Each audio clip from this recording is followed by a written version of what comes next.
Let's talk about how hard it is to get a job in 2025. Yes, let's talk about it.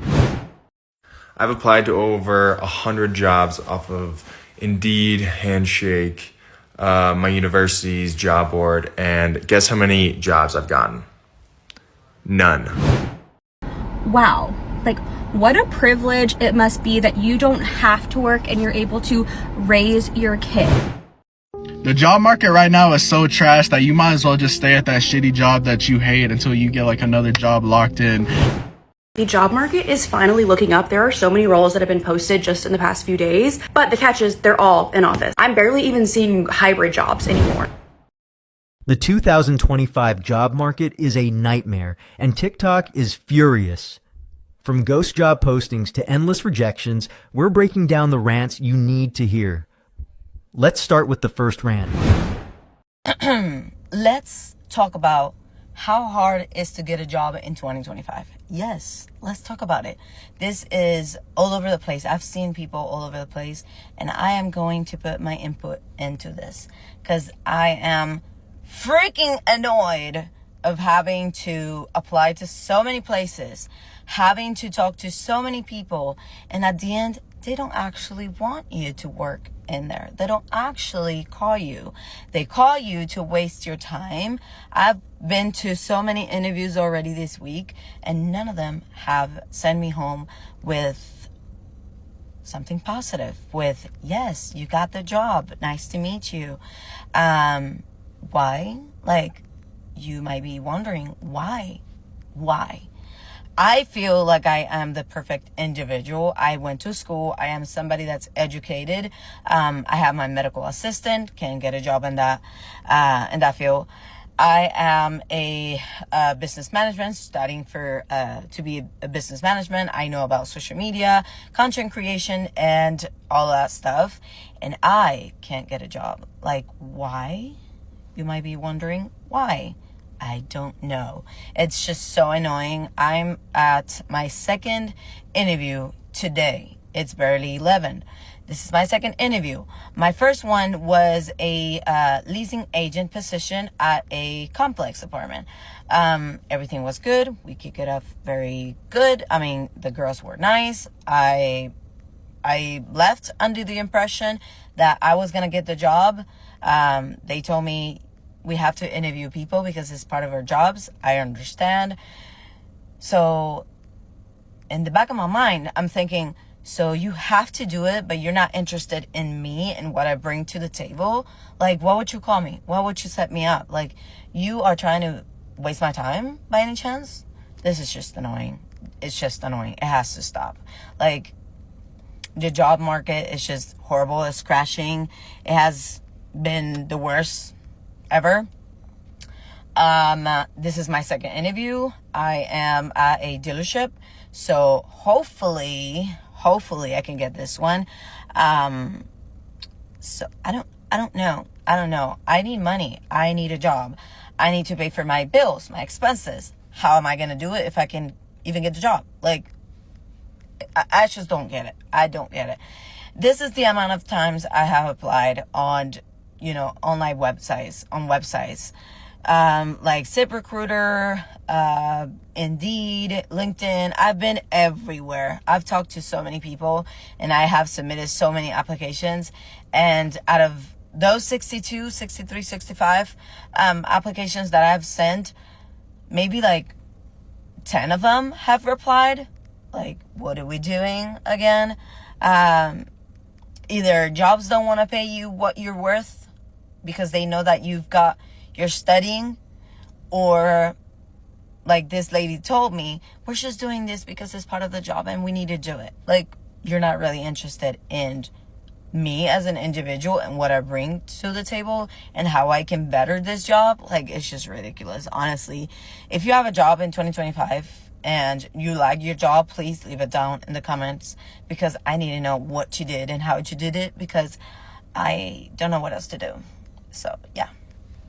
The job market right now is so trash that you might as well just stay at that shitty job that you hate until you get like another job locked in. So up until last week, I was unemployed for about 2 months. And the first month, I pretty much just chilled, treated it like a vacation. But by the second month, that's when I started applying to places.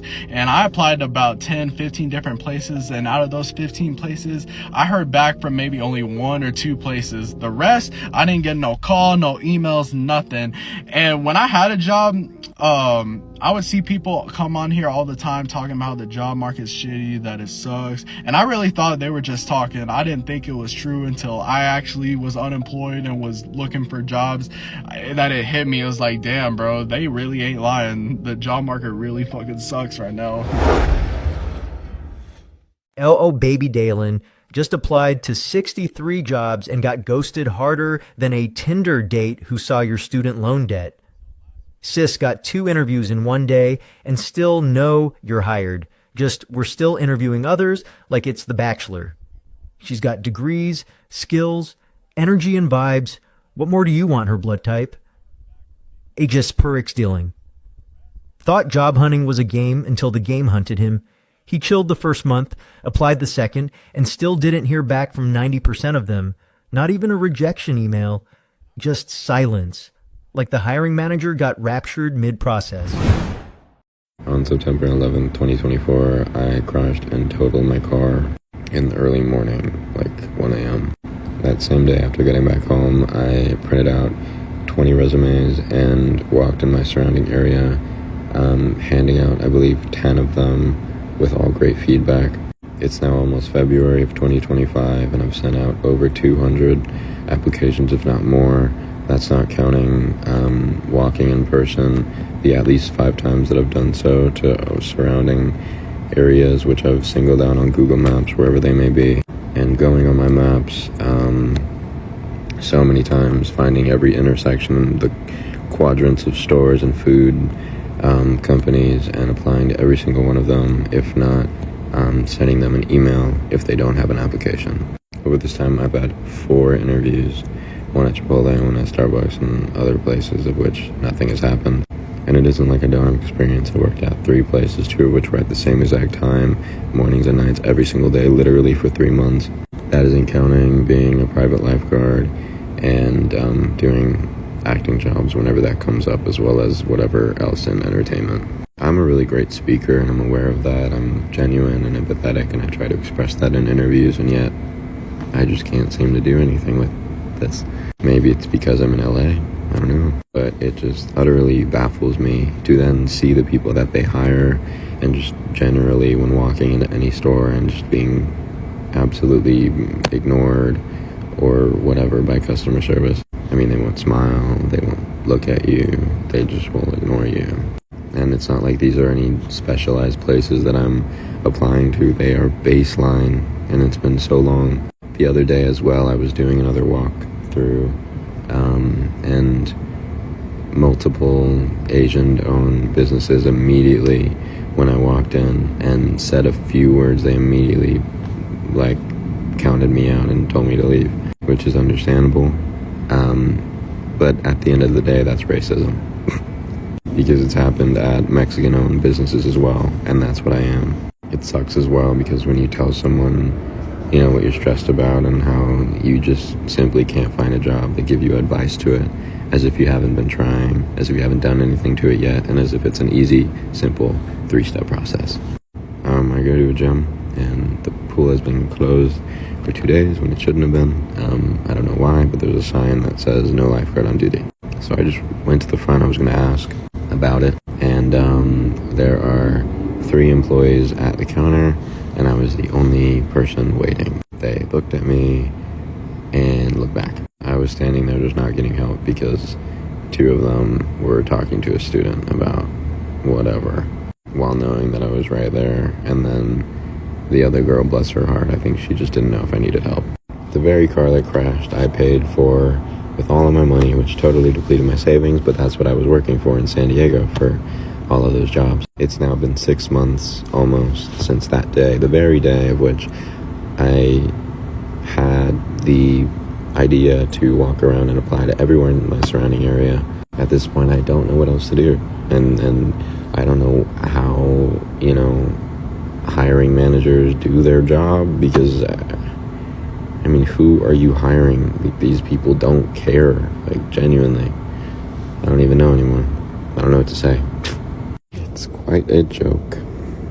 So yesterday my mom and I were talking, and I was just letting her know how, like, it's been difficult recently trying to get, like, a third job, because in this economy, my apartment is not affordable. I don't care what anybody says, it's just not affordable, okay?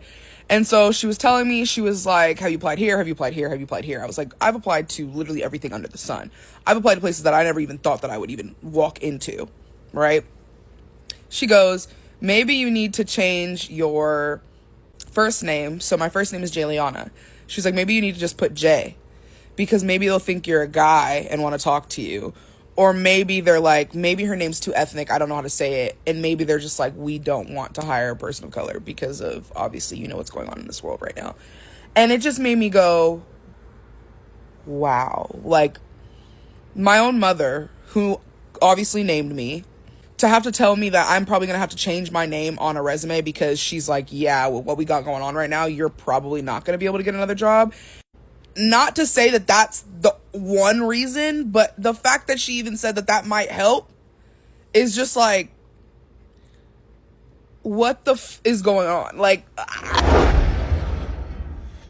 Atheticoa really printed 20 resumes like it's 2002 and still got nothing but existential dread in return. Bro applied to 200 plus jobs, walked into stores, dropped resumes like confetti, and still got ghosted by Chipotle and Starbucks. He's doing interviews, lifeguarding, acting, breathing, blinking, and hiring managers still be like, yeah, we'll keep your resume on file. Then at Jayliana Capri's mom really said, try changing your name so you sound less you. She's out here grinding for a third job just to afford life, and even her own mama thinks a more neutral name might help. This job market got people rebranding like it's witness protection just to get a call back. So I wanted to help people out. I had hard time finding a job after getting laid off from Tesla. There was over 100 applicants, and what I'm seeing is people just don't care anymore. They set up interviews and they flake on you, or they're 20 minutes late. To the employers looking for good employees, please don't do that. Don't set up interviews and don't show up. Or don't interview someone and then, tell them, oh, I have another applicant after you. They seemed really good as well. Why would you do that? That was a total turnoff for me right from the beginning. You telling me that there is someone else that could be better than me. Don't keep that to yourself. Just interview me and that's it. I don't need to know about the other person. My worst experience was I worked for a company for an hour. And I came in and it was a construction company. I won't say who they are. I came in and I worked for them. And I was going to be a construction project manager. And then they came in an hour and a half later and they were like, oh, we're sorry we lost the project. Or they changed their mind. I don't know what it was. Like, seriously?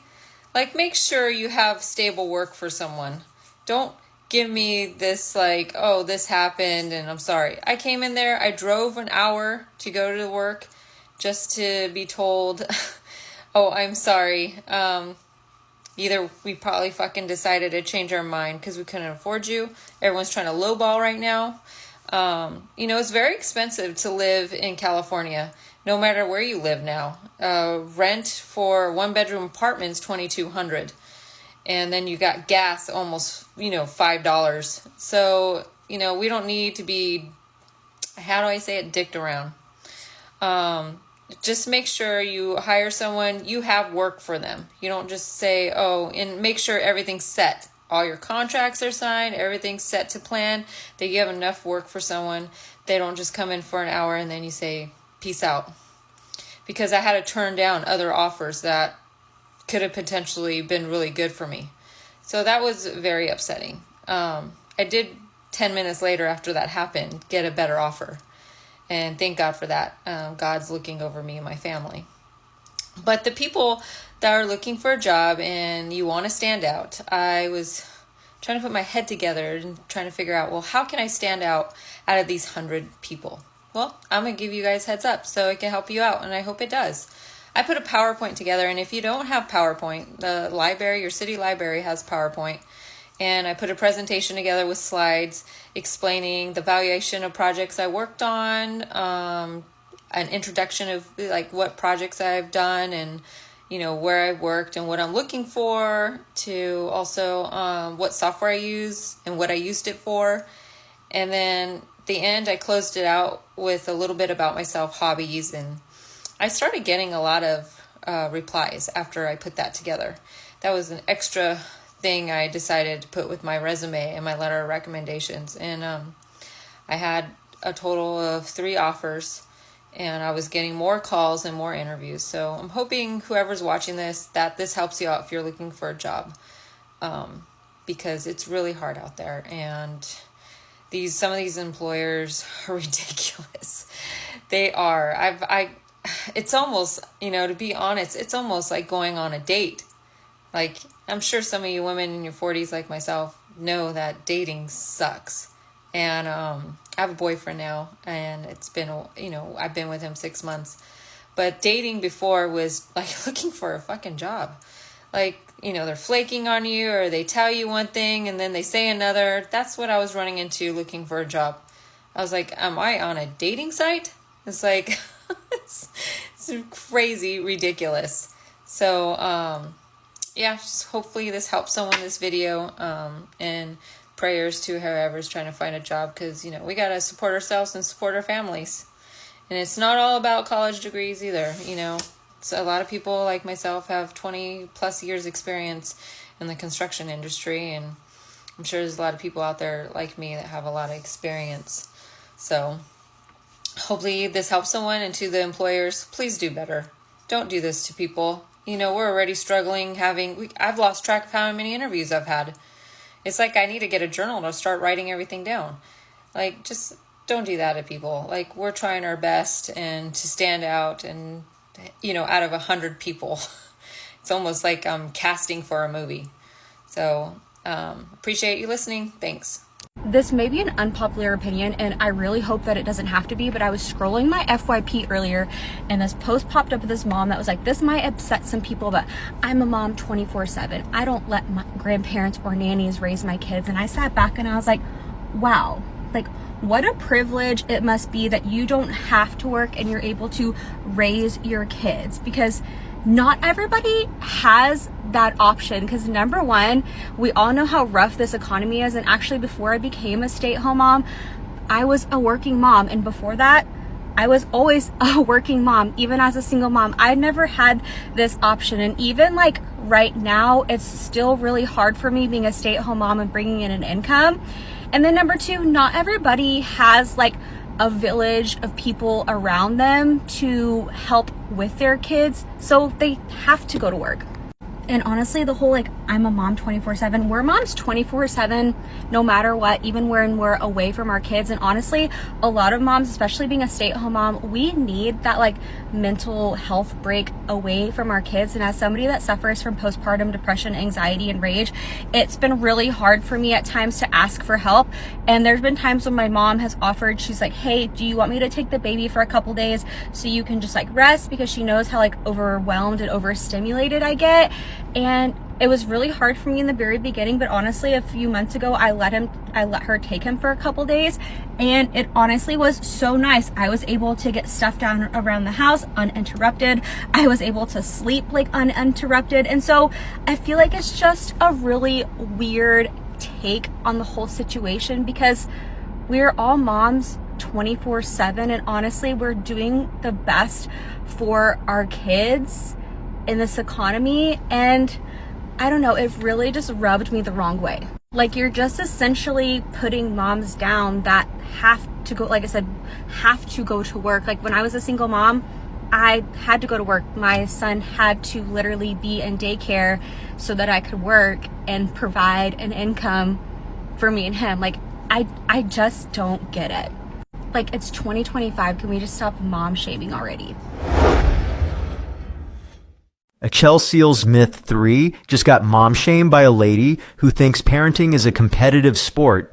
She's over here juggling postpartum depression, housework, and still catching heat for letting grandma gasp babysit for 2 days. Imagine having the audacity to judge moms who don't have a husband, nanny, and a trust fund. It's giving 1950s energy in a 2025 economy. Then at Christina Ray Ray got hired, fired, and emotionally destroyed all before lunch. Sis drove an hour for a job just to hear, oops, never mind, like she's on The Bachelor Construction Edition. She bounced back with PowerPoint and pure rage, and now she's serving job hunting hacks and PTSD in one go. The job market is finally looking up. There are so many roles that have been posted just in the past few days, but the catch is they're all in office. I'm barely even seeing hybrid jobs anymore. What it made me realize is companies that are still offering remote work now have such a competitive advantage. They know that their employees are not going to want to give that up because they really can't find it elsewhere, and they're going to use that to their advantage. They'll treat you however the fuck they want because they can. How much can you really complain because you get to work from home? Someone who has a lot of anxiety, I'm neurodivergent, like going into an office is really not an option for me currently. Maybe down the line, but right now, no. Realizing, cool, so I get to stick with a job that is not a good culture fit, doesn't really have growth opportunities, makes me feel like shit about myself a lot of the days because otherwise I have to suffer my mental health in other ways to go into an office. Anyone else experiencing this? Like, what are you doing remotely? Do you feel like your company kind of knows that they now have you in their grip? Another day of having to just think about all the bullshit of corporate America. I've applied to over 100 jobs off of Indeed, Handshake, my university's job board, and guess how many jobs I've gotten? None. At this point, applying for jobs kind of feels like I'm just sending it out into the void because either when I hear back, it's a denial, or if I actually get an interview well, just don't get the next interview. At this point, I might start my own business. I don't really know what it's going to end up being. I started getting these jobs off side shift. My best friends made it, but like I'm not even posting this to give them like clout or anything.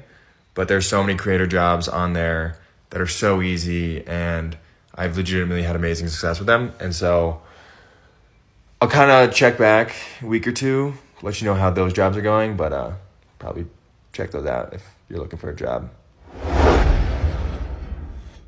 Abe Mary's brain dump just unlocked the dark side of remote work, freedom with the side of corporate gaslighting. Her job's like, sure, you can stay home, but also feel worthless Monday through Friday. Turns out working from home doesn't mean peace. It just means you cry in sweatpants instead of slacks. Then at Timmy Coulterman applied to 100 jobs and got ghosted harder than a hinge match after, hey, now he's surviving off side gigs from his besties app because when capitalism fails, friendship becomes HR. Are you struggling in the 2025 job market? Let us know in the comments. Smash that like button, subscribe, and ring the bell so you never miss our next deep dive into the issues that matter. Until then, keep fighting. You've got this.